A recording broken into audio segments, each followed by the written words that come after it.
Bonjour mes petits poulets, aujourd'hui le corps humain et la santé, classe de 3e. Nous allons voir donc l'épisode 19, la lutte contre une infection virale.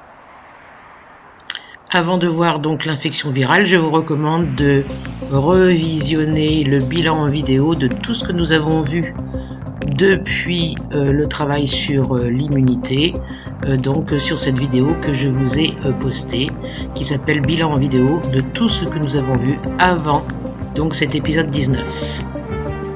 En 1974, Peter Doherty et Rolf Zinkernagel ont élucidé, c'est-à-dire ont trouvé les conditions d'action du lymphocyte T, symbolisé par grand L grand T. Ces globules blancs, je vous rappelle que ce sont des leucocytes, sont un pilier de notre système de défense. Ils luttent contre les cellules infectées. Ce qui est important, c'est la lutte contre les cellules infectées en les détruisant ou en produisant des substances attirant d'autres agents de la lutte. Donc, soit ils les détruisent, soit ils produisent des substances chimiques qui vont attirer d'autres cellules d'action de la défense. Ce qui suppose qu'ils repèrent l'infection. Ils sont capables de repérer l'infection. Mais comment? En fait, donc ces deux scientifiques avaient des pistes. Une dizaine d'années auparavant, le français Jean Dosset et ses collègues avaient découvert que les cellules de chaque individu produisent des molécules aussi personnelles qu'une empreinte digitale. C'est-à-dire qu'à leur surface, chaque cellule de notre corps ont des sortes de petits motifs qui nous sont propres et qui sont donc différentes de notre voisin. Mais ces Français ne sont pas allés plus loin. Reprenant les travaux des Français, donc nos deux scientifiques qui ont reçu le prix Nobel, ont prouvé que les lymphocytes T ne reconnaissent une cellule infectée qu'à condition qu'apparaisse à la surface de cette cellule une bribe de virus, c'est-à-dire un petit morceau de virus. Sans cette molécule perso, donc de bribe de virus, qui représente l'intrus qui a infecté donc la cellule, le lymphocyte T passe à côté de l'infection. Donc en fait, il arrive près de la cellule infectée, il ne reconnaît rien, parce que la petite cellule infectée n'a rien à sa surface, et donc considère que c'est une cellule tout à fait normale de notre corps, et donc il n'agit pas. Donc l'importance de cette démonstration va bien au-delà du champ des maladies infectieuses. On sait aujourd'hui que le dérèglement de ce système de reconnaissance est responsable des cancers. Lorsqu'une cellule est cancéreuse, il n'y a aucune modification de ce motif personnel qui se trouve à la surface de chaque cellule. Et donc, ces cellules ne sont pas repérées par notre système immunitaire et ne sont pas détruites. Ce qui fait que le cancer progresse.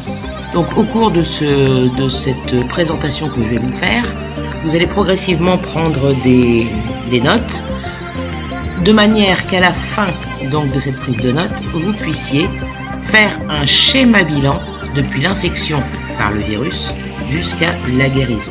D'accord? Et ensuite, on fera un tableau de synthèse pour résumer les modes d'action des lymphocytes T et des lymphocytes B.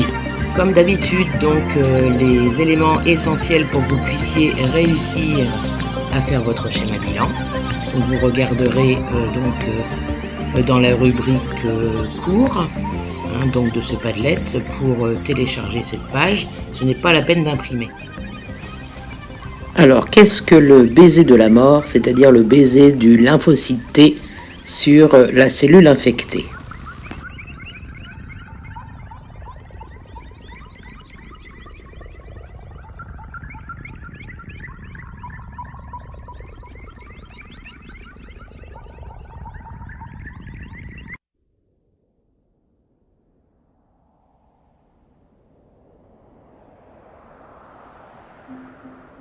Alors le voici, ce fameux baiser de la mort vu au microscope électronique. Vous avez ici un lymphocyte T que l'on dit cytotoxique, c'est-à-dire toxique cyto pour les cellules. Vous voyez qu'il vient se coller contre une cellule dite cellule cible qui doit être détruite. Et à la suite de ce contact, nous avons la cellule cible qui est totalement en train de se détruire. En fait, le lymphocyte T cytotoxique va déclencher chez la cellule cible infectée le signal du suicide et cette cellule va se suicider tout simplement, elle va se tuer elle-même. Donc forcément on va se retrouver avec des débris de cellules, il va falloir donc les éliminer ces débris et là vous devinez encore une fois qui est-ce qui va intervenir? Eh ben oui, c'est encore Bouffe-Tout, il va venir bouffer les débris. Le lymphocyte T va reconnaître la cellule infectée par un virus et donc émettre des substances chimiques perforantes.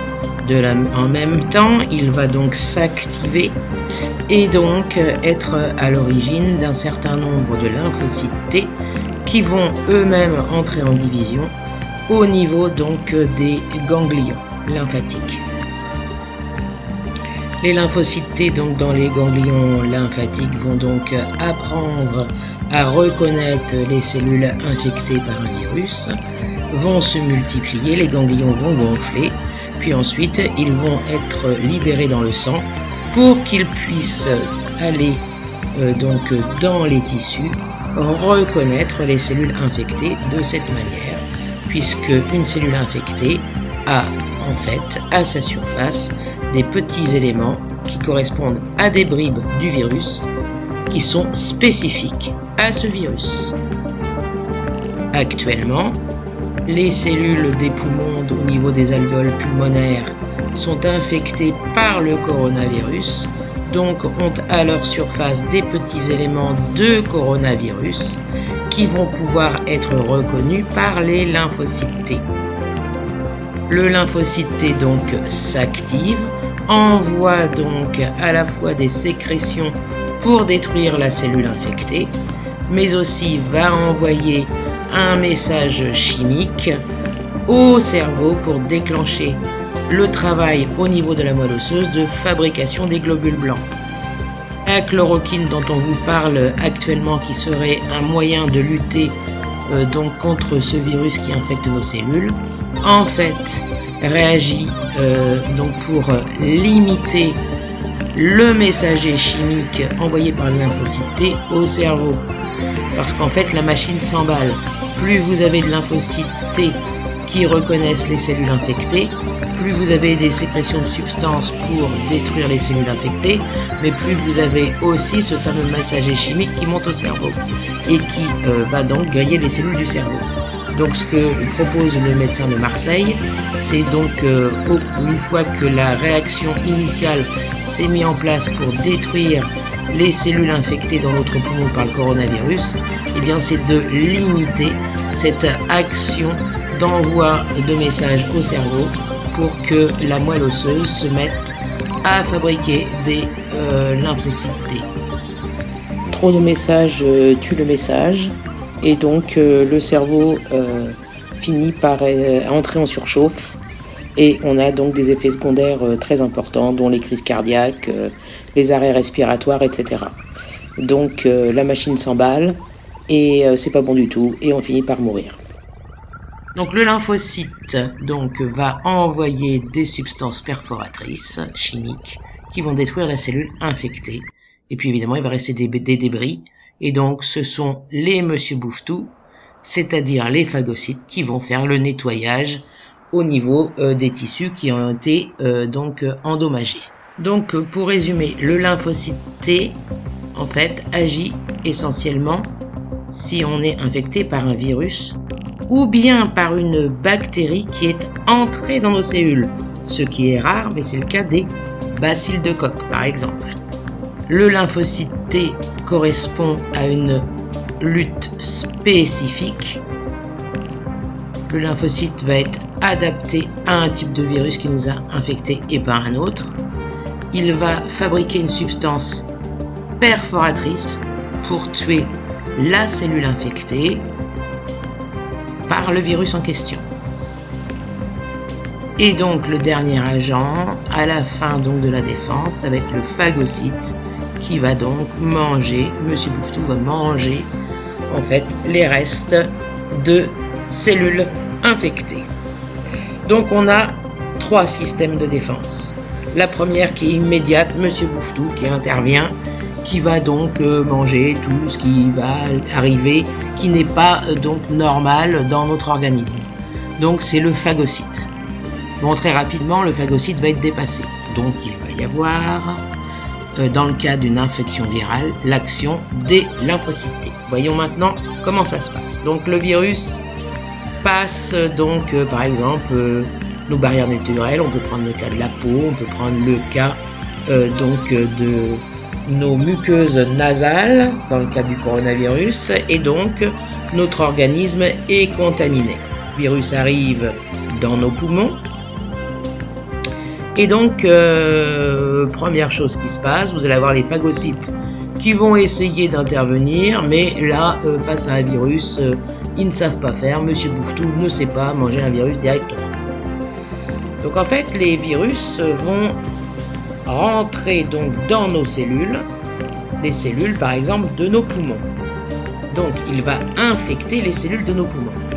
Évidemment, les lymphocytes T qui se baladent un petit peu partout dans le corps, dans les tissus, aussi dans les tissus pulmonaires, vont finir par reconnaître ces bribes de virus qui sont à la surface des cellules de nos poumons qui sont infectées, et donc vont venir s'y fixer. Aussitôt il est activé.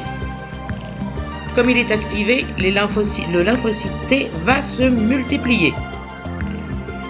Mais en même temps, parmi donc ces lymphocytes T qui sont multipliés, eh bien ceux qui vont se fixer aux cellules infectées vont envoyer une substance chimique perforatrice de la membrane de la cellule et la faire éclater.